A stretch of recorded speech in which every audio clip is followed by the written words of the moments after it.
Good morning, dear students. Myself Miss Deepti from DIPS Karolbagh. In today's lecture, we are going to read History Chapter 10, Challenging the Caste System. And in today's lecture, we are going to read about the other movements which help us to get rid from the caste discrimination. So, Dadabhai Naoroji, along with J.B. Vacha, started रहनुमाई मज़द्यासा Sabha in 1851 for safeguarding the Parsis against the evils of society and also to protect the Zoroastrian religion. The Parsi reform work for improving the position of women and providing opportunities for girls' education.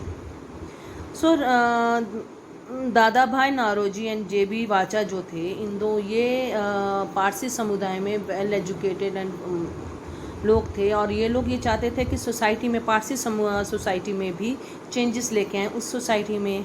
तो उनका main object तो उसके लिए उन्होंने रहनुमाई मज़द्यासा सभा शुरू की, जिसके main objective was to regeneration of the social condition of Parsis and also to protect the Zoroastrianism religions. So इनका मेन काम था कि पारसियों समुदाय में जो भी सोशल इविल्स फैल रही थी उनको रोकना और उनके खिलाफ लोगों को जागरूक करना. After that another one is the Shiromani Gurdwara Prabandhak Committee led the movement for the reform and proper functioning of Gurdwaras for the welfare of Sikh community. In 1923, a law was passed which gave the right to Shiromani Gurdwara Prabandhak Committee to manage all other Gurdwaras. SGPC, इसका नाम हम लोग सुनते ही रहते हैं. तो SGPC का काम मेन उनका काम है गुरुद्वारास के प्रबंध का मैनेजमेंट देखना, कि उनकी इनकम्स का सोर्सेज का देखना, उनके सारा काम काज का देखना. उसके अलावा ये इन्होंने और भी बहुत कुछ किया है कि सिक्स कम्युनिटी में एजुकेशन के लिए भी बहुत ध्यान दिया है. इन्होंने not even religious but other languages को भी पढ़ाने के लिए इन्होंने काफ़ी कुछ किया है. Next is the doctor Bhimrao Ambedkar,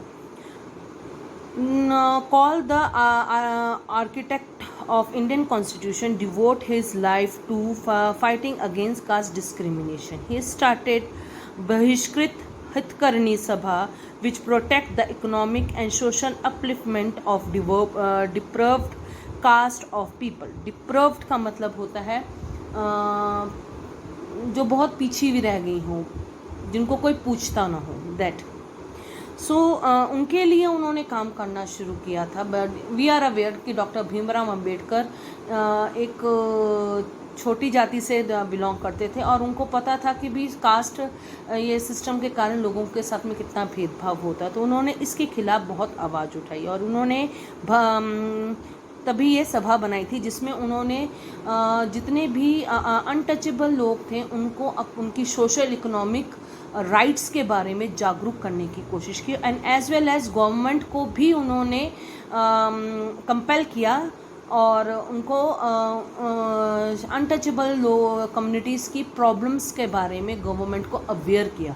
ये सारा काम डॉक्टर भीमराव अंबेडकर एंड उनकी इस बहिष्कृत हितकर्नी सभा ने गवर्नमेंट की हेल्प की इन सब कुछ काम में.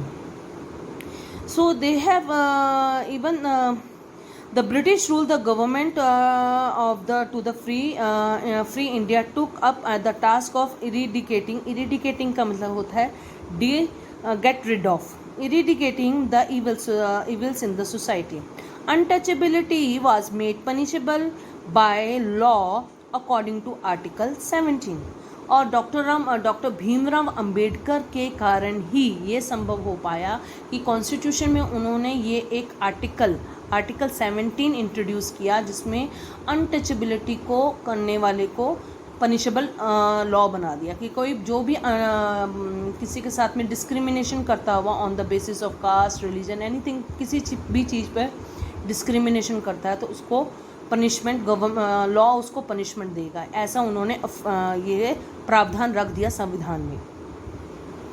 So, however, the struggle against the evil of caste system is still challenges for India. Indians के लिए ये आज भी एक बहुत बड़ा चैलेंज है.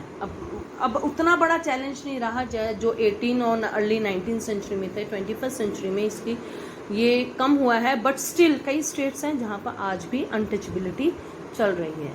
सो that's it, students, for this lecture. In next lecture we are going to discuss the back exercise of this chapter. Thank you very much. Have a nice day.